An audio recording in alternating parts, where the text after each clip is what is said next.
We took a little break, so we figured we'd bring you up here. Okay, yeah. Okay, those wraparounds that we sell, and we put on a lot of these four-wheelers. Okay, we build them, I and some other guys, we built a bunch of them years back in the late 80s and 90s. And then Ray took it over kind of after around 2000 in there, and he's been building a lot of them. And he did little changes. We kind of customized them so they look a little neater. But one of the things we always wanted on them was recognition, so when the rancher or the farmer was out working at night, coming up out of ditches and stuff, we always put these reflectors on them so the neighbors coming by, maybe checking on their cows, can see the guy pop up out of the ditch. And we put it on there for safety, strictly safety. Okay, and then let's see if Ray gets in there. He can kind of tell you all his latest, because the shop has been changed around a little bit. Oh, we can show you some old big heavy vise and stuff we got over there. Some of that stuff. And here he's got a bunch more racks kind of coming off of his little mold thing. Okay, now we build a mold for these. And there's a jig holder for the bumper guards that go on the front. And then this is what we call the mama jig. And we've got different pieces we adapt to it for making stuff for different models. Now we've strictly worked on mainly Hondas. Ray has custom built some, but not many. Because a custom built one costs about $400 or $500 more, because these, we might get our molds built and try to build 100 of them. And when you just build one, it's quite a job to build one, if it's done neat and nice. And we like them either neat or nice, and we don't build them. Okay, now here he's building he's got some tubes all bent up here. These tubes will be bumpers coming up for some of the new machines. And then there's a certain amount of weight that we play with all the time that goes all the way around the machine, so we get a lot of weight in different spots so the machines handle better. I mean, you put a wraparound on one, you're like, geez, this is a lot nicer driving. But anyway, if you notice, a lot of the outside structures, this is the outside. This is the inside where he clamps on the stuff. All the outside stuff, when we get done, is nice, rounded, smooth corners, so you don't like rip your pants or get caught, or if you bang into the machine so it don't injure you. Okay, so it has a special bend. Okay, so we built a bender special just to bend tubing and round pipe. Okay, you don't get your tape off. Okay, this here is a homemade bender, and I patented it because I didn't want somebody stealing my ideas again like they generally do. But you can control the work area. It has like an arm out here. And we can move this arm around. We can go around the back with it. We can come back around the front. And a lot of times it is stationed here in the front.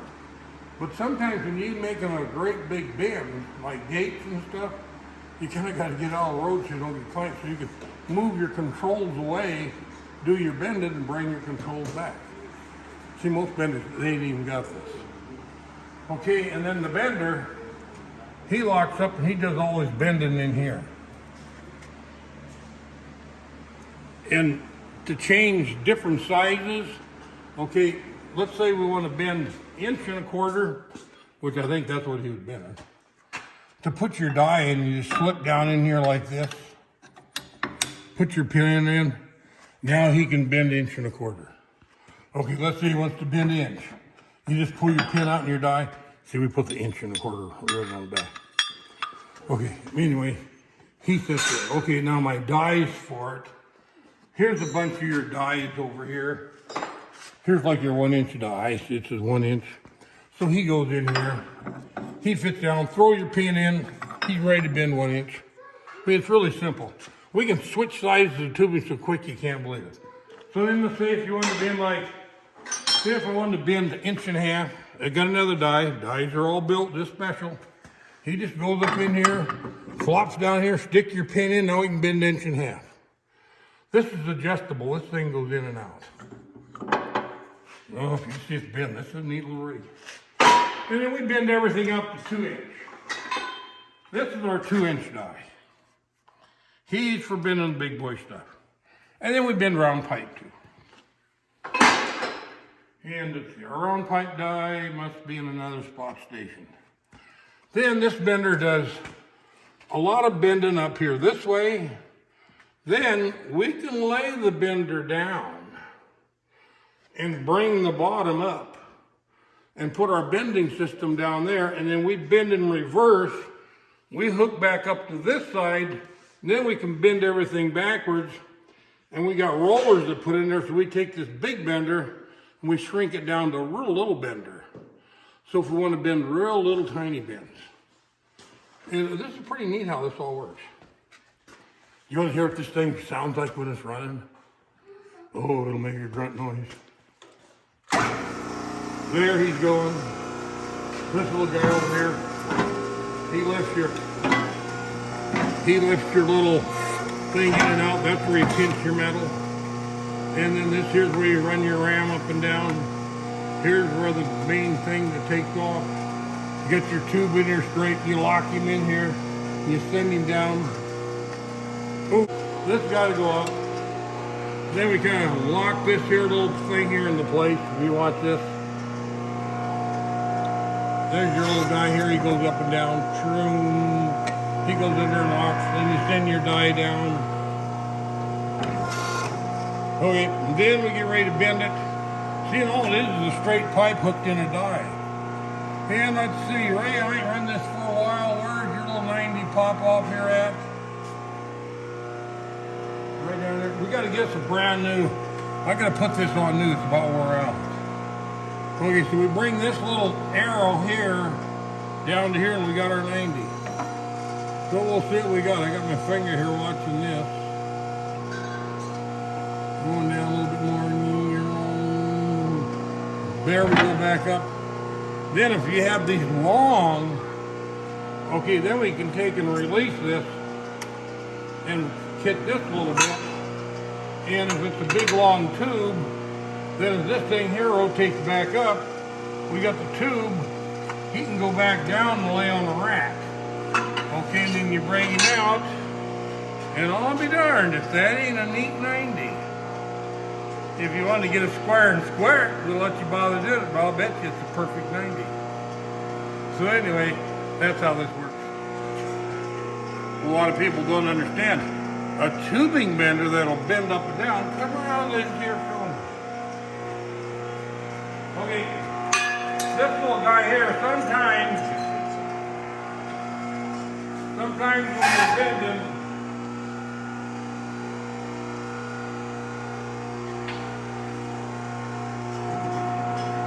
when we're bending, we bend at that angle, and we'll have its own rollers, so we can roll it out.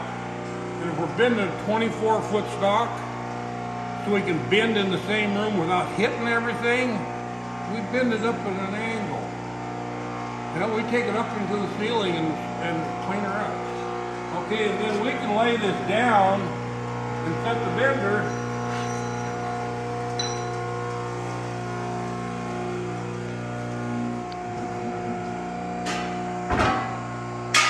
Okay, now he's a flat bender. We bring this stuff here off.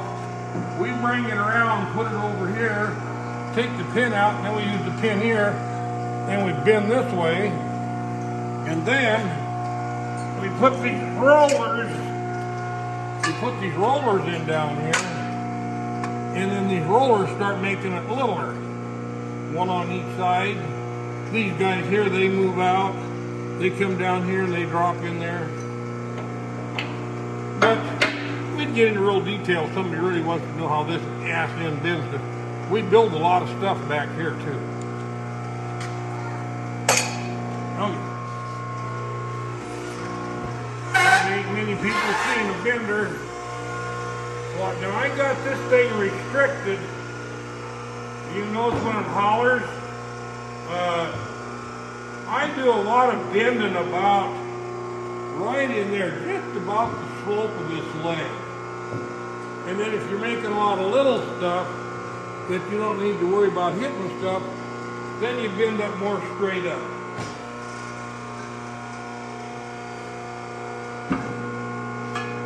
And that works pretty simple because you lift your lever up, this comes up. Put your lever down, this comes down. Now, I made enough noise for you to hear. So anyway,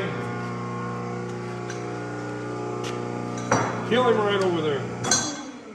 There he shut off. And if you research a tubing bender by Roy Stuvix, you'll see it's all patented. So anyway, I thought maybe be interested in that. Ray will give you a real demo of some of his wraparound. He does a lot of building, designing on them, so they got a neat look to them, pretty. Works with the public nice. And this is Ray, you gotta tell him you got him in there. Interesting to all these guys that manage these tubing benders. And then all this computerized shit and all that stuff. Well, we can't compete with that, but we still do a really accurate. This tube has got 10 bends in it. And when we get done, okay, we get done here and we can take this little thing, we put her in our little jig, and you take just a little bit of pressure here. This hits here and it lines up perfect. And this is perfectly level. These are square, this is square. And it's just as accurate as you can get it. And we bend a lot of them. Not just one or two. Hundreds of them. Let's see all that? How it's all bent around. And you'll see that when that's up on the machine. Oh, that looks pretty when that's all finished. I collected a lot of my family heirlooms from all my uncles and my neighbors and friends. And Ann's going to give you a light view of our lantern collection, Dad's harness collections, and some of the Jolenics that come up, the boxes. And up in there, I got a bridle up in there that says USA on it. It's a government bridle, which they didn't think we had one, so we'll just have to show them that later on when we get the guys that don't believe what we say. But anyway, that's really a neat little setup, a bunch of old stuff. And then I got lots of old tools. Now come here, I gotta show you this. This is cute. Come in there a little closer. You can't imagine the old wrenches that we crowd from neighbors and friends and uncles and family. If you see them up in there, they're all hanging up in there on the wood. They go along there. Then you come in here on this next little section here, and prune, there's a whole bunch of more of them there. And then you see that wood splitter there. At one time that was quite big, but did we wear that sucker down about nothing? So we hung it. There's a story could go with that. Okay, then even if you walk around on the other side, there's more wrenches on the other side. Old time family wrenches and heirlooms that we've collected. And then, this is nothing. We got slug more upstairs, but we ain't gonna go up there and show them to you. It'd be a little tough getting up, but it's kind of neat. So anyway, I thought maybe some of my old rancher friends and some of the guys in town, they might get a kick out of it. Most of the kids, that won't do nothing to them. They'll say like, oh, junk. But it all has history behind it. And there's even some of my Grandpa Charlie's old Model A stuff up there. And I'd have to do a little look until I found it, because I don't know where I nailed it up at. It's been too long ago. So anyway, if you'd like to see a bunch of old-time lanterns, and there's this, here's a really fancy one here. I think that's a Winsel. And then there's a ship lantern. Look at that one right straight up above, that great big with that handle hooked down. That's a ship lantern up there, that big one. And then there's a bunch of railroad lanterns. And some of them we bought on a sale. I got some of those railroad lanterns out. When we went out to Wyoming, they were selling a bunch of those, and I bought some of them because they're kind of cute. You know where they go out there and flag a train down, either red or white or whatever. But anyway, that's cute.